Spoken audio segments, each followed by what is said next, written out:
everybody, and welcome to the Kidney Coach YouTube channel. I am naturopath Fiona Chin, co-founder of Kidney Coach and Cogenesis, a range of supplements designed for those diagnosed with chronic kidney disease, whether you need to decrease your creatinine levels or increase your EGFR or cystatin C, we might have a supplement for you. And I'm joined again today by the beautiful, the wonderful, the fabulous Dr. Robin Rose. In her beautiful Hawaiian background there, Dr. Robin Rose is a medical doctor. She has a specialised interest in primary care nephrology, especially early stages of kidney disease. I know she just presented at the National Kidney Conference on early interventions in there, which I'll let her talk about shortly.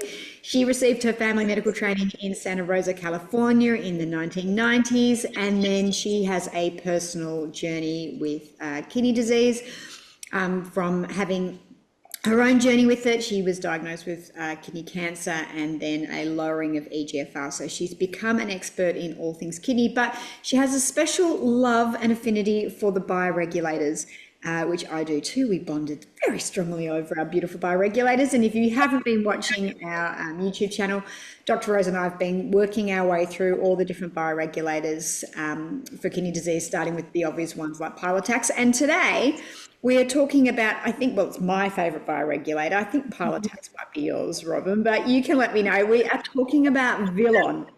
So I'm going to hand it across to you if there's anything you want to add from that introduction, and then let's talk all things Vilon. And just for anyone that hasn't been watching the series, a quick recap on a bioregulator and what it is and why we love them so much. Well, first thing I want to say is I actually identify myself as the expert in renology.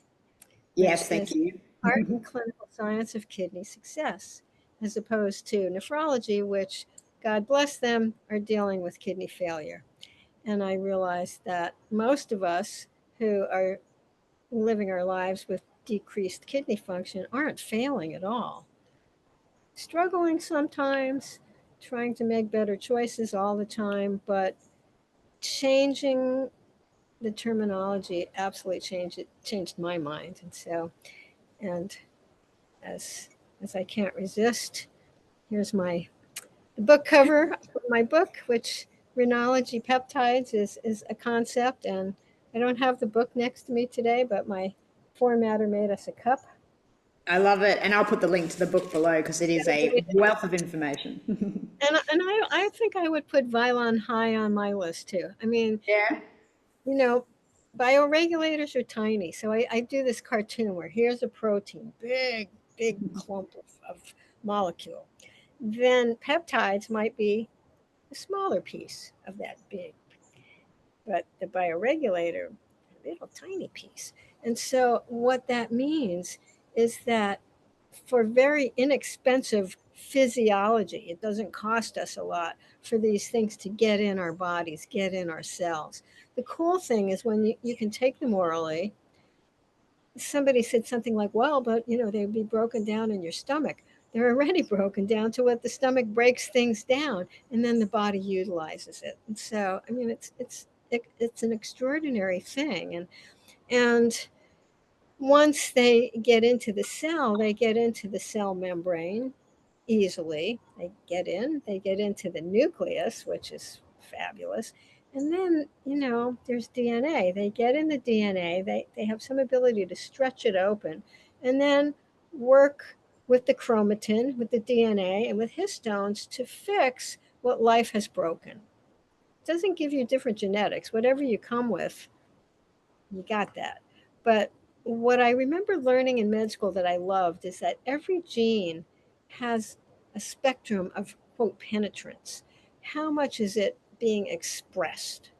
So if it's a good gene, you want it to be expressed well. If it's not such a good gene, maybe, you want to create conditions so that it doesn't cause you trouble. So, the bioregulators are so cool. I mean, they're just like the coolest thing. As soon as you tell people it reverses epigenetic damage, they're like, what? I want this. How does this work? And there's so much research. They came out of Russia, and the head researcher, Professor Robinson, was given lots of money. I mean, he had a lot of research. Apparently, I was told by our friend, another Russian researcher, they didn't get as much as he got in Moscow. They were only in St. Petersburg, but it sounded like, a dream come true. That and I prepared with the book. I mean, I reviewed so many studies. There's a lot, and so the thing that really appealed to me, because I'm working with people with kidney issues are so sensitive. And so, Yes. everything I've ever suggested, I've spent, a month diving in, reading the research, figuring it out. Not so generously. I was doing it for myself at the beginning. And then I was like, well, I can share this around because these things don't really cause harm.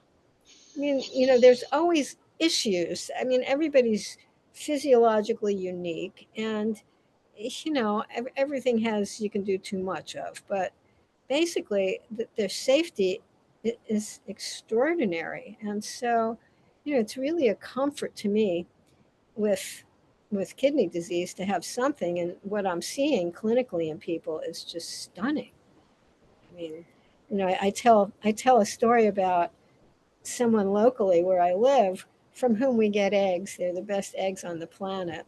These people like grow worms to feed these eggs, fly worms or something. and he had a small stroke and saw me working on the book.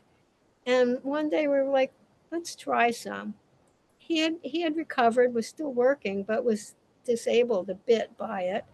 And within a few weeks, he said, I can't believe this. I feel like I have a new lease on life. And then we did a protocol for a whole year. And my husband just went over there the end of last week to get eggs. And he told him, tell Robin, it's like, I feel like I used to decades ago. And it's like, what a gift, what a simple addition to an already motivated life. You can't eat bad, sleep bad, fail to hydrate, all that. Load your life with toxins and think bioregulators are going to be a miracle. And so, I mean, we're all immune assaulted. And so that brings me back to Vilon because there's so many things in our world that challenge our immune system, starting with listening to the news.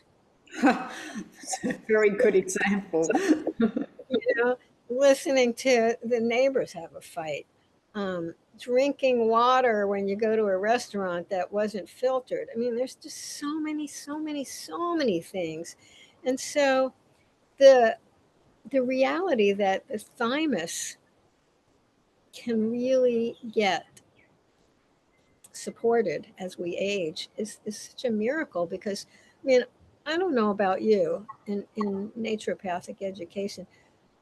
I don't really remember learning hardly anything about thymus except early on when you learn about the way the body works. And okay, people can get tumors. And that was it. And putting together the information for the book about the thymus and how kidney disease starting early on really starts deteriorating the immune ability so that a lot of inflammation and infection can be going on at a low level. You don't have to be so sick that you can't miss it. I mean, I had some kind of virus last week. I couldn't miss it. I just wanted to lay down. This is different. It's like people are walking around, but they're not well.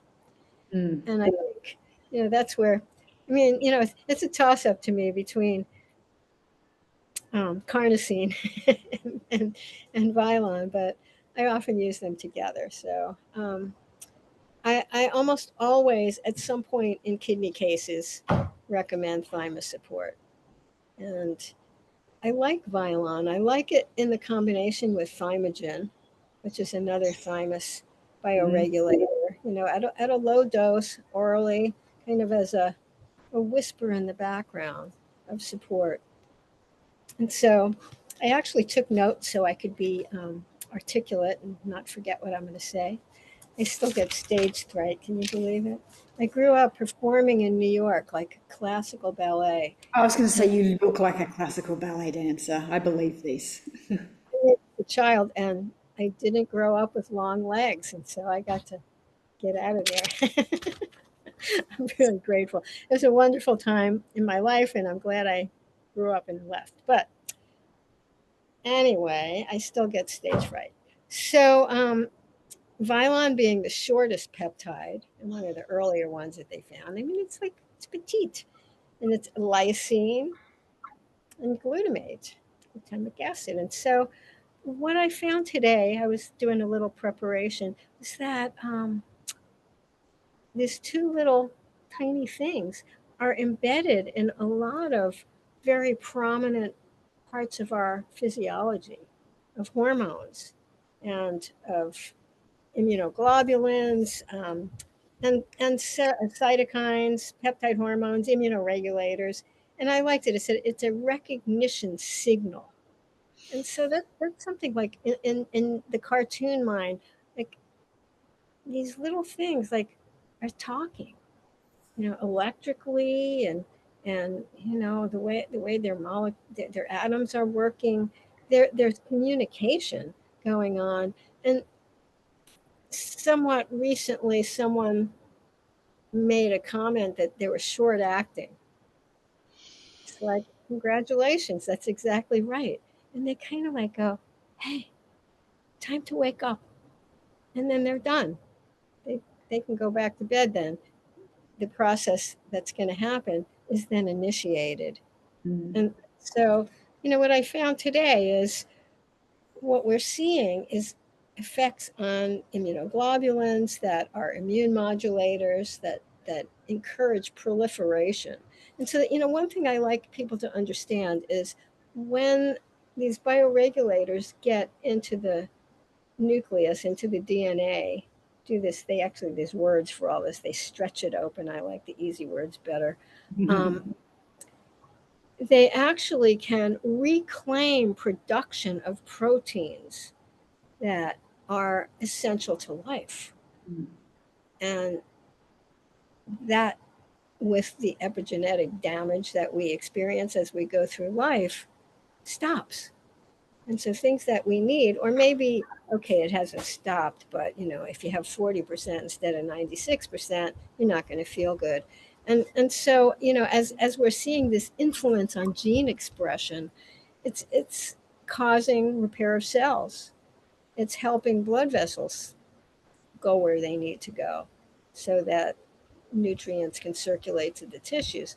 Tissue regeneration, which is something that happens as people age, things slow down and they're not regenerating. And so it's like having an old car, it's puffing out stuff that it shouldn't be puffing out and doesn't go too fast. And so, and these things actually work better in older people.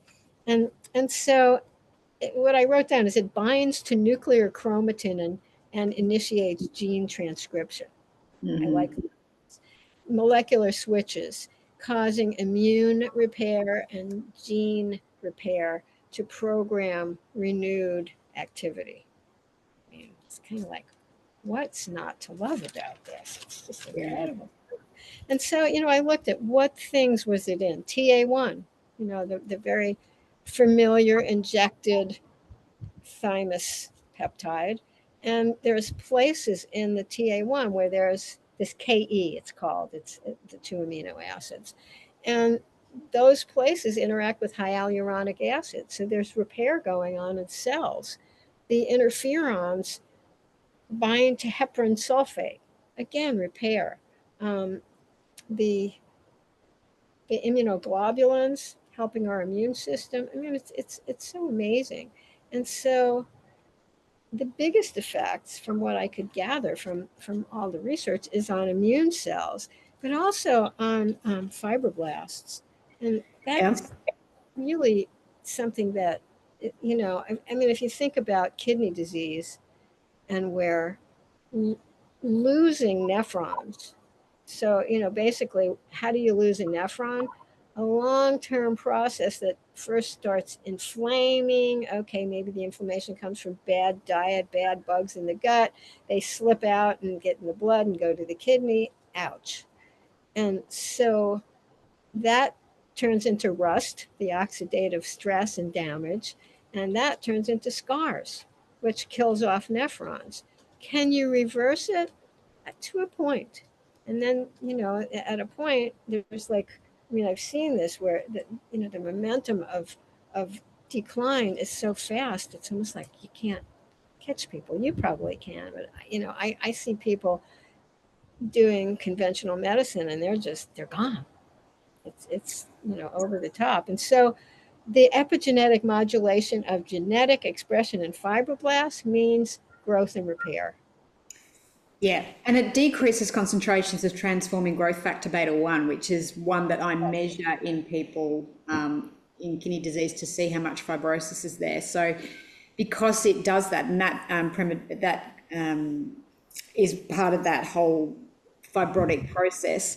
So Vilon does in fact have that beneficial effect on that vasculature into the kidneys, and because it's reducing that, you're going to reduce that scarring process, which is just amazing.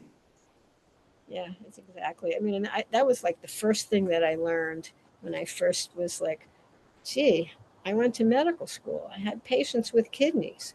Apparently, I sent them to kidney doctors, but I realized primary care is not well equipped to do what you do in primary care, which is to support early changes. And so my interest is really focused. There's plenty of people focusing on end stage. There's a lot of stuff you can do, although not very many people are getting the kind of wonderful care that you have offered to people. I mean, it's sad. It saddens me because there's so much that you can do, and I disagree. Patients are ready to make those changes. They won't do anything, and it's like, Oh, yeah, I agree with you.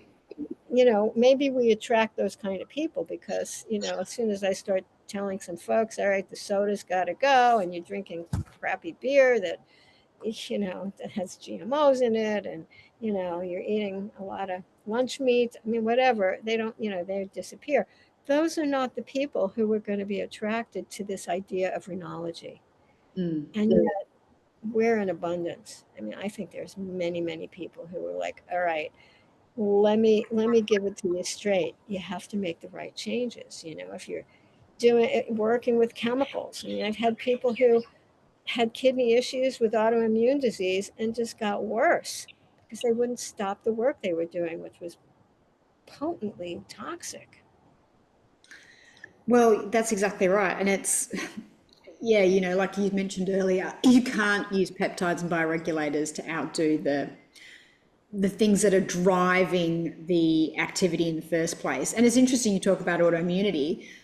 You know more about this, but Vilon prevents autoimmune reactions via the thymus because Vilon increases the proliferation of, is it CD5 T cells?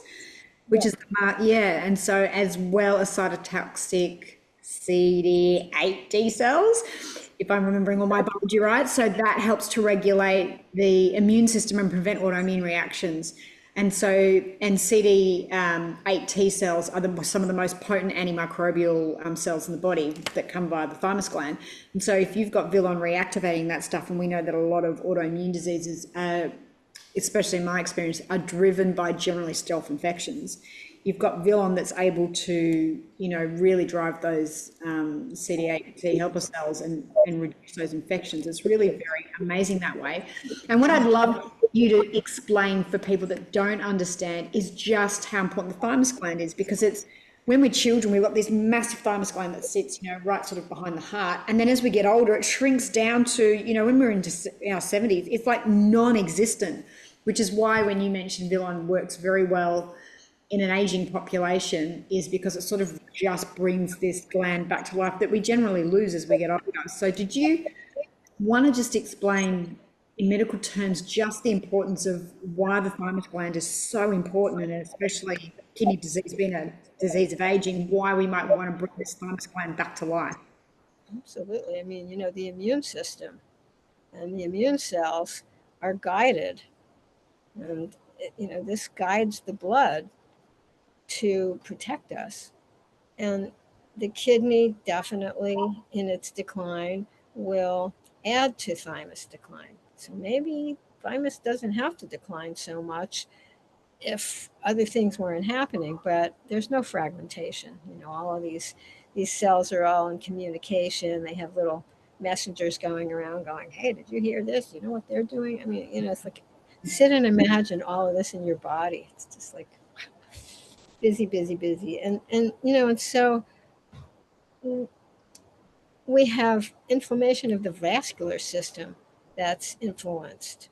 Um, all of these infections that are popular these days, I think thymic decline is making them more likely to happen.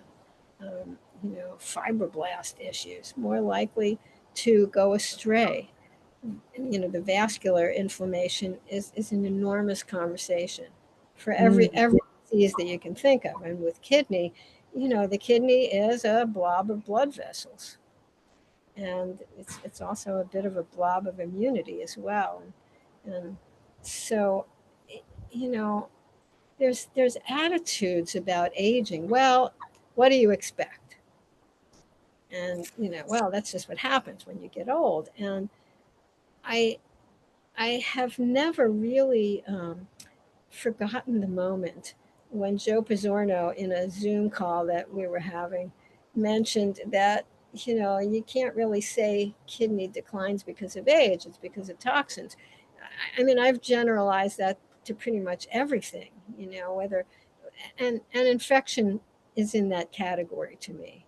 Whether there's stealth parasites or viruses, mold, and fungus. I mean, there's so many, we're just one of many here.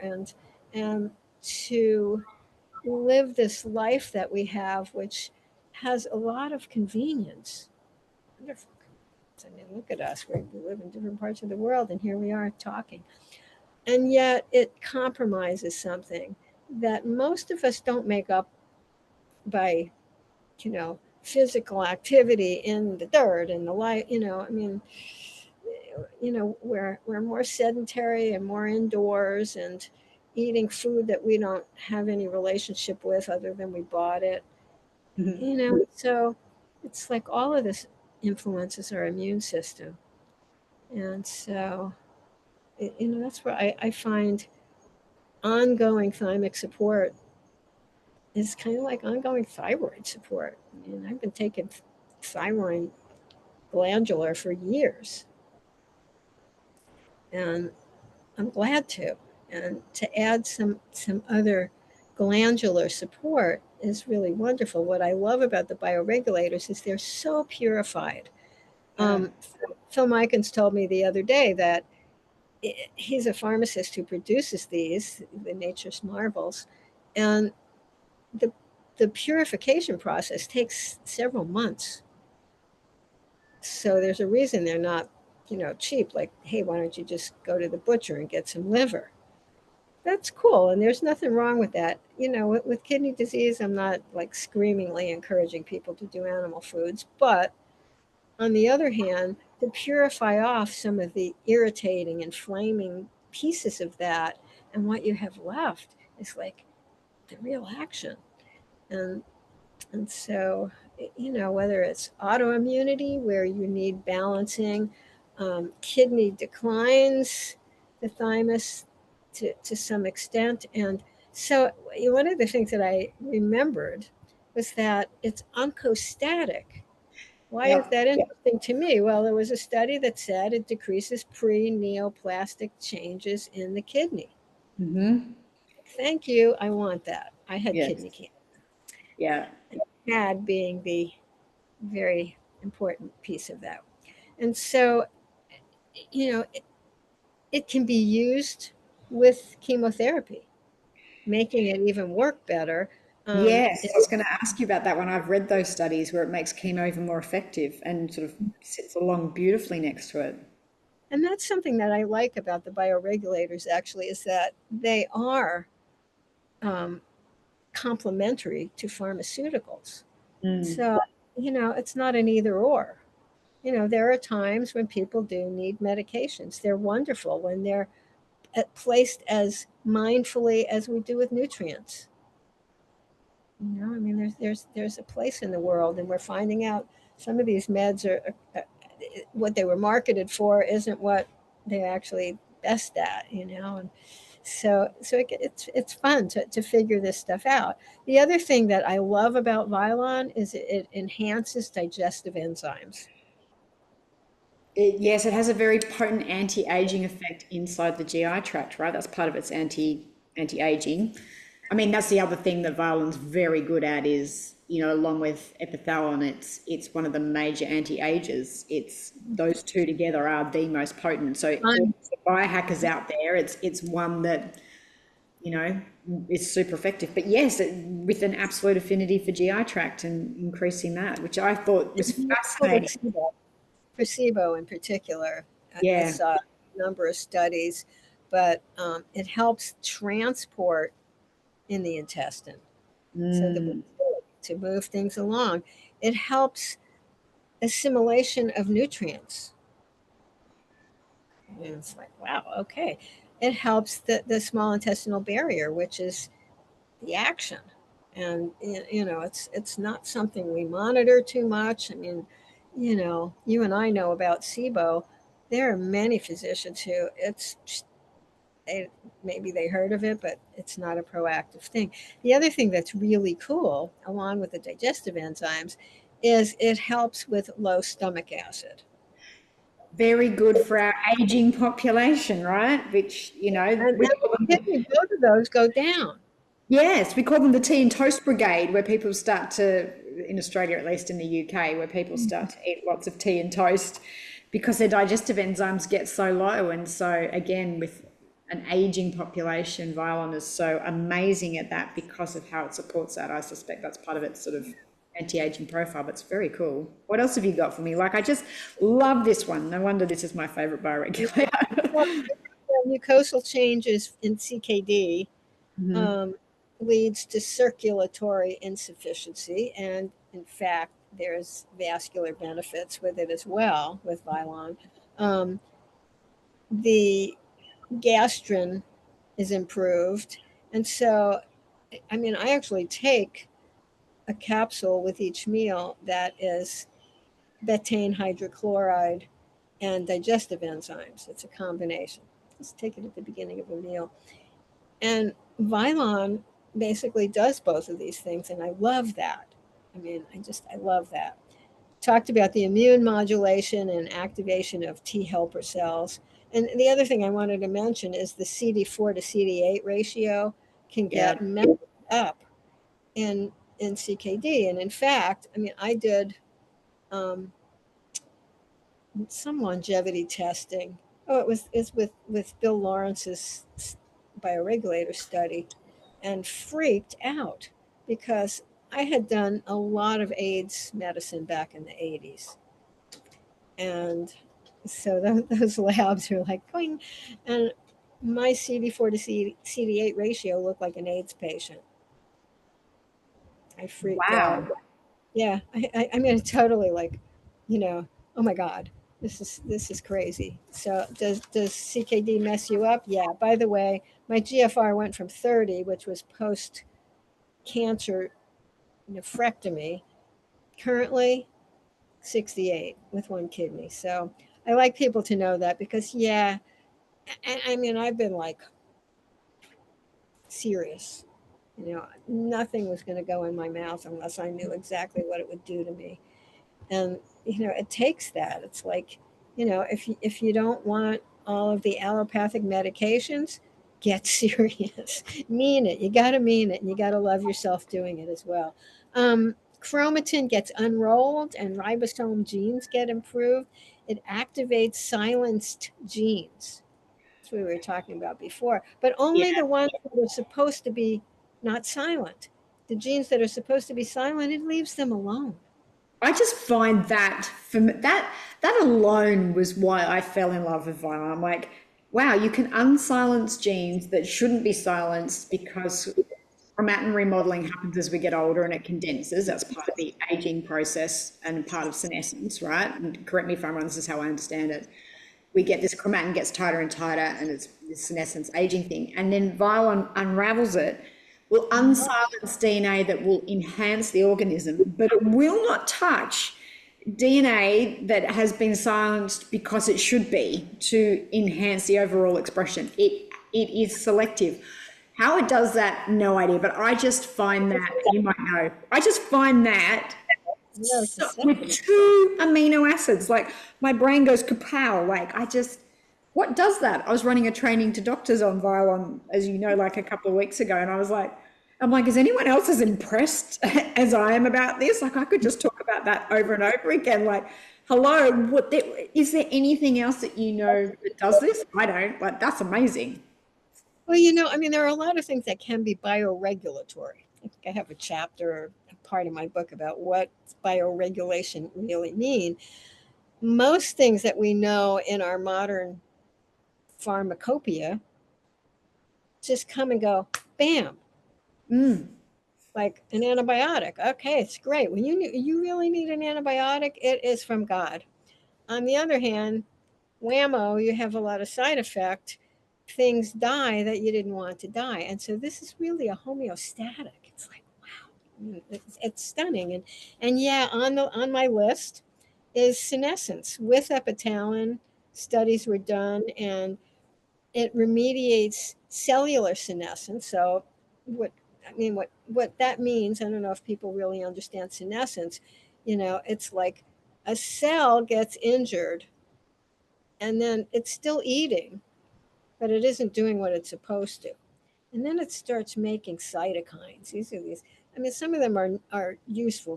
Cytokines aren't evil, but when they get like badly behaved, they're going to start pissing off the neighbors. And so the whole neighborhood is going to be inflamed. yeah. And, then bango, then all this food's being eaten by a bunch of angry cells that aren't worth much, and they're like a gang. And then they're like beating up the cells next door. So it's a bad thing. And so pineal, thymus, and retina, they've studied and looked at the benefits. And there's tests you can do to assess senescence. I mean, it's again, I wrote a bit about it because kidney disease, I love this word, is a progeric illness. So everybody's seen, I probably said this before, those pictures in the medical journals of like some 14-year-old who looks like a 90-year-old, it's like, oh, rapid aging. There are Yeah. certain conditions. Progeria. Yeah. Yeah. Yeah. There's a progeric condition. I mean, all right, I'm aware of aging, I mean, 3/4 of a century into this adventure, it's like, wow. But what I noticed when I was really sick is the slope of it was like, let's find some way to like slow this down. Okay, exercise and meditate and do, all these things. I'm eating wisely. I'm gardening. I'm in the ocean. It's still happening. I mean, the balance. I mean, pathology is loud, and you just got to be louder. Coagulation is affected by Vilon, and CKD is a hypercoagulable state. So, but the interesting thing again, homeostasis, it will keep people from excessively bleeding. It'll keep people from excessively clotting. Isn't Yeah, that just fantastic? Again, this intelligence that these bioregulators have is just, I just find it fascinating. yeah, yeah. I mean, it optimizes, and that's a really important understanding. It's like I don't want my tests to be normal. I want them to be optimal. And so here's this optimizer. The other one that I really loved is talking about the vascular effects, and it said that it changes 36 genes in the heart. It influences. And then when And you when stick a towel on, it goes up, doesn't it? Is that right? 144, you That's got it. right. Yeah. Yeah, this is right. And so with this altered gene expression, I mean, remember, the kidney is a blob of blood vessels. The kidney and the heart is one conversation. Mm. They're both affected in similar ways. And so, decreased TGF beta 1, you get mediation of fibrosis, and improved microvascular permeability. Mm. Again, with kidney, I mean, I encourage people is like, get quiet and just look. Put that inner eye. That movie where they went around and they looked in the body. It's like find a little vehicle and jump in and watch what's going on in my blood vessels.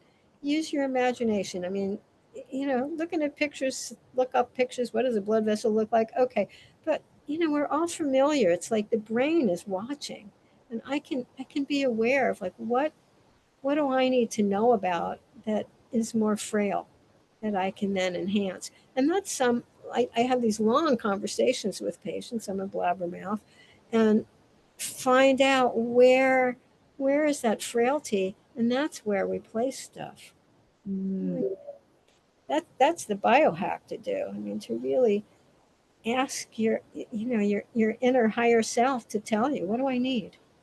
And Very Vilon's big. matrix. Know thyself, right? If you've got that And that's really deep the connection. skin aging. So that again. So I was thinking, I wonder about like take my little mortar and pestle, break open some Vilon, mix it with some oil, and apply it to skin. Have you tried Because that? no, I just thought of that today, writing this stuff up. I was like, I should try that, and because I want to do that, maybe I'll mix it with some carnosine, because you can also do that with carnosine, And and GHKU, right? You could put a little GHKU mixture together. bluey in there, yeah, and so you know, combining with epitalin or with any of the pineals. I mean, epitalin is kind of the one that we know the most, but there's oral pineal bioregulator that you can be taking and cycling that fairly regular. Again, who heard of the pineal as something to know about in medical school? It's I mean, fascinating, isn't it? Like when we look at the two bioregulators that have the biggest impact on aging, it's the one that impacts the thymus gland and the pineal gland. And they're glands that as we get older, they shrink. We know fluoride calcifies the pineal gland. That's not a tinfoil hat wearing thing. That is legitimately something that happens. And we now know that there's, rhomboid crystals inside the pineal gland that act as, radio receivers and all of that kind of good stuff. And so why wouldn't you want to optimize that just for intuition and however you want to do that? And then the thymus gland, we also know it shrinks as we get older. And so if you just, I'm a very logical, pragmatic person. If you go, well, okay, it makes sense then that those two are going to have an impact on aging because they're things that we just know are going to get smaller and calcified as we get older. And if we can just uncalcify them, of course, we're going to get a genetic expression of someone who's younger. That kind of just makes sense, right? You don't need a huge amount of rocket science to work that out from a pragmatic point of view. So it's interesting. Those two are the big anti-agers when you do them together. And I do cycle them every 6 months. I do a course of the two of them.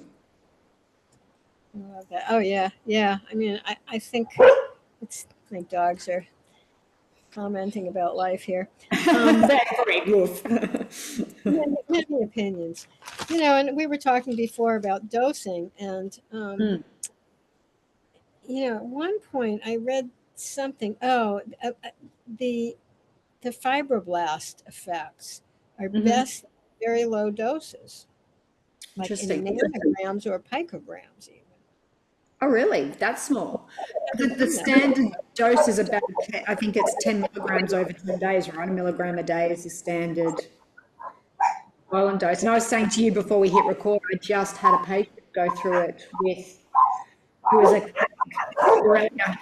What's up, doggies? With a chronic Borrelia infection, and she, that's all good.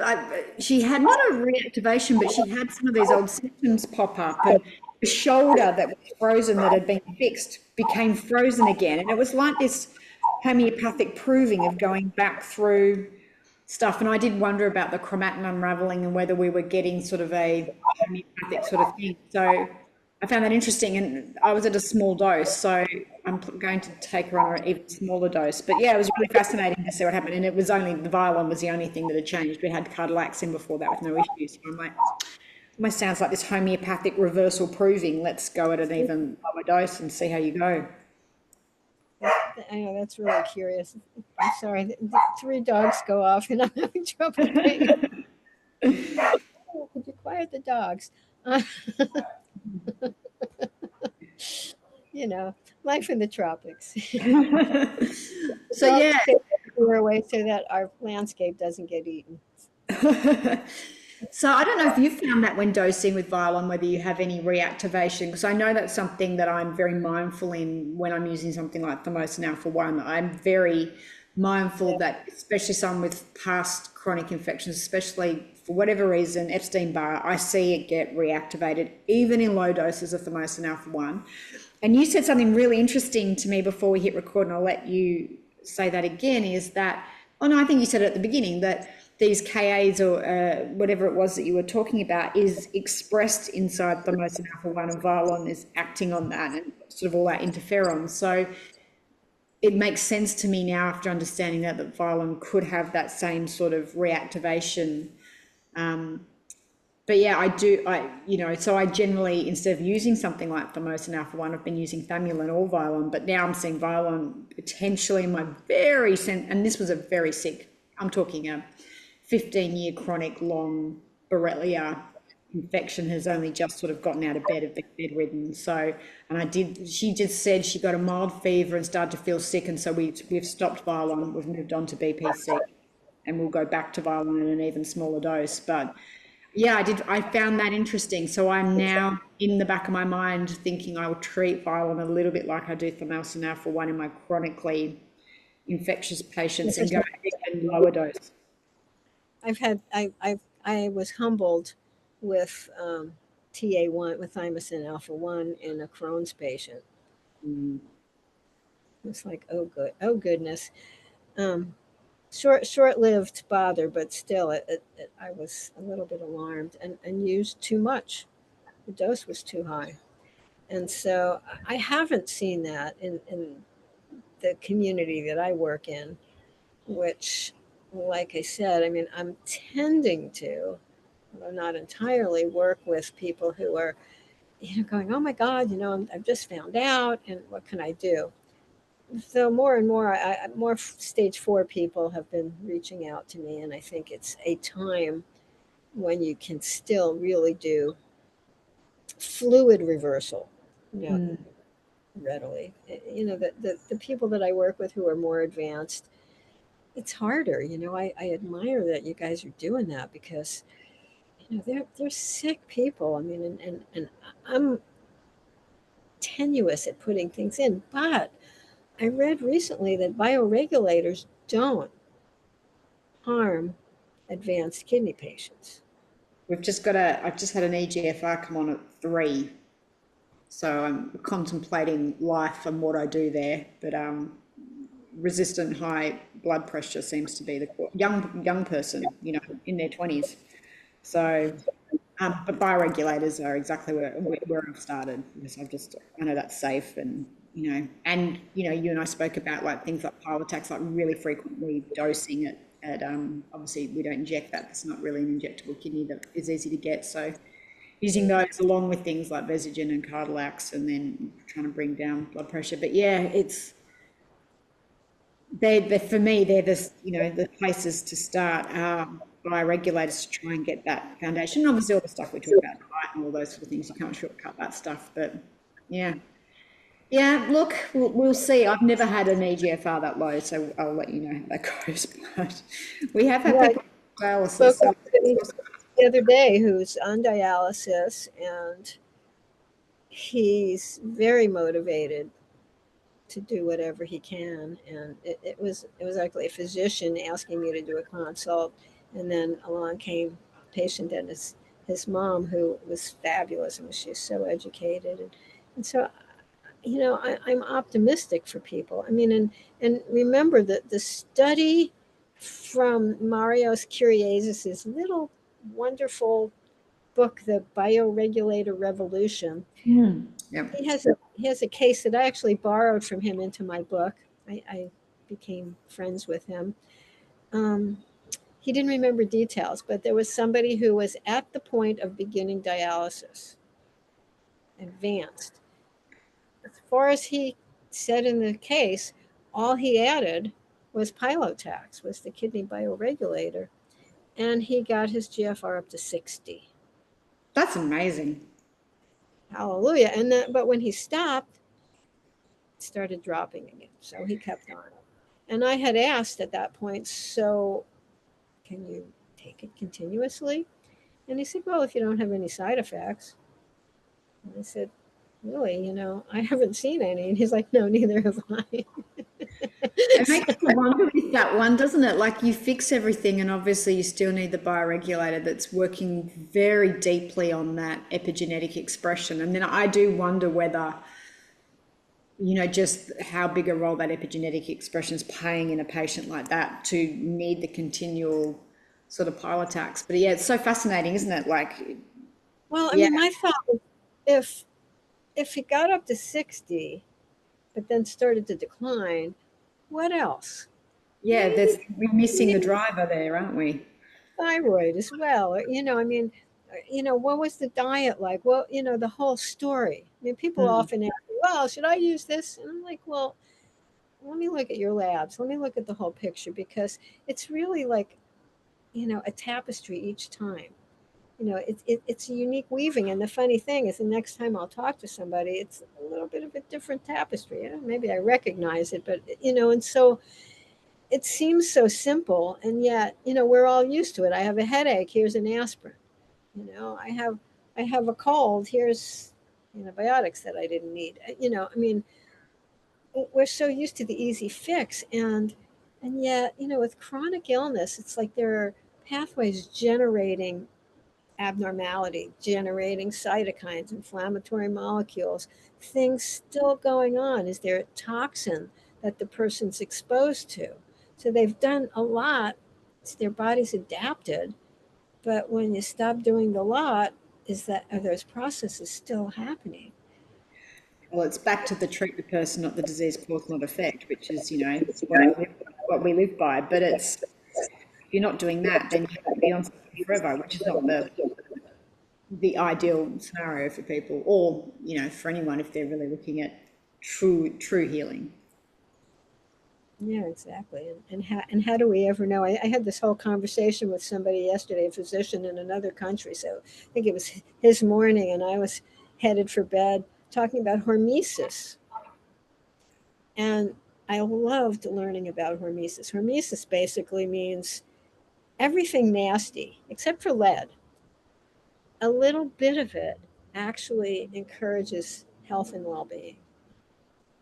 I mean, I've meditated on that for a long time. It's like, how so? And how do I know when is too much or just the right amount? And so in choosing bioregulators, there is a little bit of a hormetic choosing. And for Mm. some people, I'll spread it out, like let's do 10 days every 3 months of something. Okay, well, here's somebody who's really got to deal with their phosphorus issue in bones.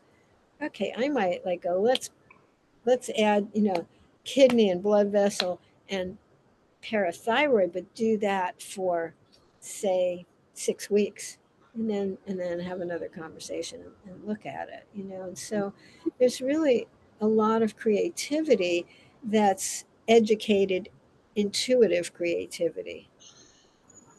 Yeah, which is hard because that is not rooted in this big empirical scientific evidence that people want. But I would say, in my experience at least, it's just my experience and it's an opinion, so people can take it with whatever they want.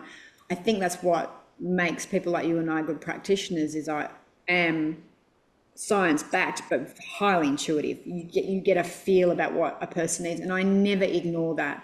I always find if I ignore that and override it with what I think my brain needs from empirical studies, and I ignore something like that, that's where the healing was, or that conversation, or you get that sense that that person. I just had a patient yesterday, and I'm like, typical type A personality. And I said, I bet you sit at the computer and finish the spreadsheet, even though you're dying to go to the bathroom and pee because you feel like you have to do the spreadsheet. But she's just bursting into tears. She's like, yes. I'm like, yeah. And she just needed that recognition of, I'm like, I see you. And it's like those little snippets. And I'm like, we are working on your cortisol pathways and I'm blunting cortisol before I even look at gut health. I'm like, there's no point doing that other stuff when you're so stressed and your cortisol's so high. And so I think that intuitive feeling into someone, I don't think we can underestimate how important that is as physicians. And it's hard in a 15-minute or 5-minute GP consult in fairness to GPs to be able to have that. Whereas, and hour consult where we're tuning into the person and we're super focused and, you know, we're not back to back all day, you know, it creates that creativity space for those nuances. And I think that's where the healing lies. And they've done studies. The relationship that you build with your practitioner is 70% of the healing. So if, as physicians, we're not building that and creating that space for it, I think I we fail love out. that. Yeah, that's so important. I actually am cooking a blog post on empathy in medicine and the physiology of that, I love and this. because it is something corporate medicine has killed. Agreed. And you know, I mean, I went to see, let's see, was that number nephrologist number 3, maybe nephrologist number 4? No, I don't know, one of those. And basically, that's what he did. And I'm rude. I grew up in New York and New Jersey, and I went, excuse me, I'd rather talk to the front of you than the back. Yeah, wow. I'm an older doctor. I was like, you know, going, hey, you know, I wanted to share this story when you were saying this. I started laughing, but I'm a storyteller, so I'm going to share this story. I went to court to testify for a patient of mine who had been hit from behind by a very wonderful man who was a psychologist who went into a blood sugar spin. He was a diabetic and his blood sugar plummeted down and he lost um, not consciousness, but most of it, and hit her. And she was a fibromyalgia patient of mine already with a lot of issues. I mean, social issues, financial issues, all kinds of issues. A wonderful, loving woman who actually was on her way to be a caregiver. She was waiting to turn, and the guy just plowed into her. And so I was being my usual self and ordered all kinds of stuff, including, you know, massage, acupuncture, physical therapy, you know, blah, blah, blah, blah, blah, blah, blah. And the insurance company was balking. So off to court we went, and I was there to support her needs. And so the insurance company's attorney gets up and takes a look at me and says, so, Dr. Rose, I understand that you're an intuitive physician. And I was like, okay, buddy, you think you're going to mess with me? I'm from Hoboken. Tattoos to show it, but I got them. I got invisible ones. Anyway, so and I think he said like what does that exactly mean? You know, trying to make me look stupid. And so basically, what I said is, you know, we learn a lot of information in medical school, as you know, a huge array of information. And then a patient presents, and each one really brings a collage of unique issues. No two are really alike. Even with the same illness, they come with different stuff. And so the job becomes challenging to see what does that particular person need in this moment. And we also know we have many choices of therapeutics that we can use. And so the intuitive part of it is using that education kind of like a chat GPT to come up with what is the things that's for this person right now. And he went and sat down and flapped around a bunch in his papers, and she got $50,000 more than she asked for. Yay, good for you. It's like, you know, using that term, I mean, he was obviously trying to derail me and denigrate my integrity. But that theatrical background of mine came in handy because I gave a few looks. I looked around the room. I mean, it was pretty fun, actually. I The love it. doctor in a courtroom. And I told we were in the bathroom, and I told the patient, it's like, you don't have to be nervous. You're not going to lose anything. The best thing is you're going to get. So just walk in with like you're having fun. And so, you know, the idea of being intuitive is something that I use in my own self. Sometimes it's like a prayer. I need guidance. I mean, one of my earliest examples of that, I was sick. I live somewhere where the medical care is really not good. And I was I didn't know what to do. And I basically like put this prayer out to the universe. I need help. I need somebody who knows more than I do. And I literally leaned over to my coffee table, picked up a copy of the Townsend letter, which is, Oh, yes, you've told the story. Yeah, and opened it up to an article by Jenna Henderson, a naturopath who only worked with kidney. Called her up, got new labs, and she basically put me on the path to healing. And so I'm a believer. I believe I can heal. And that's really one of the first things to tell yourself if you have a chronic illness. If you don't believe you can, it's going to be harder to accomplish. I really know that's true. And then where do I get the strength to do the things I need to do to actually accomplish all of this? I mean, sure, I can buy a bottle of Vilon and take stuff, but it's so much more than that. It's not the pill for ill medicine that we're all avoiding because, it works. If you're having an emergency, sometimes that pill for ill is what you need right then. But to really recover from the emergency, maybe there's a bigger conversation, more than the 7 minutes. oh, 100%. I couldn't agree with you more. Now, anything else we want to say about Violon before we wrap this up? I love you and I go down these great big mystical tangents. I know. It's so important. I mean, I'm the queen of, spirit, mind, body medicine. It's like all of it, all of it makes a difference. I wrote a blog post recently on the mystical heart of I read CKD. it.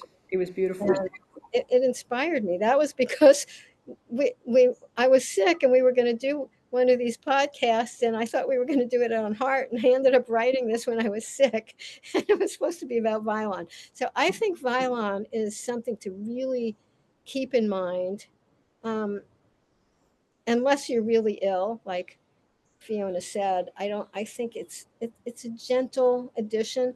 Personally, I am really liking the integrative peptide product that combines Vilon and Thymogen. It, I mean, personally, I take one a day and I've been doing it for quite a long time. Every now and then I decide I don't feel like it. But, again, it's like I'm aware that even with a GFR in the 60s, in the high 60s, um, my immune system is still compromised. Stage 2, all this stuff is happening already. So, the coagulability issue, the vascular issue, the senescence, all of that is still just right there under the surface. Stage 4, it's kind of yelling past the surface, but there is no reason to wait because what I'm seeing with people who are motivated and come ask me, they just said, I'm fine, do whatever I want, but I know better. I'm seeing those people really improving. And I'm working on testing. I've been talking about beta 2 microglobulin will tell you whether the tubules are compromised, and then that's some motivation. I just talked to somebody who had a lot of musculoskeletal issues and took a bunch of ibuprofen, and those tubules couldn't handle it all, and that's the beginning whisper. No matter what kind of kidney disease it is, the tubules go down first. Even in glomerular diseases, it's like that the world of tubules. Another blog post that I'm working on. I have like probably 10 of them that I'm not focused on anyone, and all of a sudden they'll all be ready. And so, the more you can learn, my book, which I promote every time we do these because it was the book I needed to get better. It has a lot of information. I wrote it so doctors could use it, but I'm getting feedback that, lay people who didn't go torture themselves through medical education can still make use of it. You look up words. I did at the beginning. I mean, I looked up everything. And It's a fabulous guide for if you want to understand the bioregulators. I'll definitely put that link in below for people that are interested to understand more about them. yeah, yeah. But find.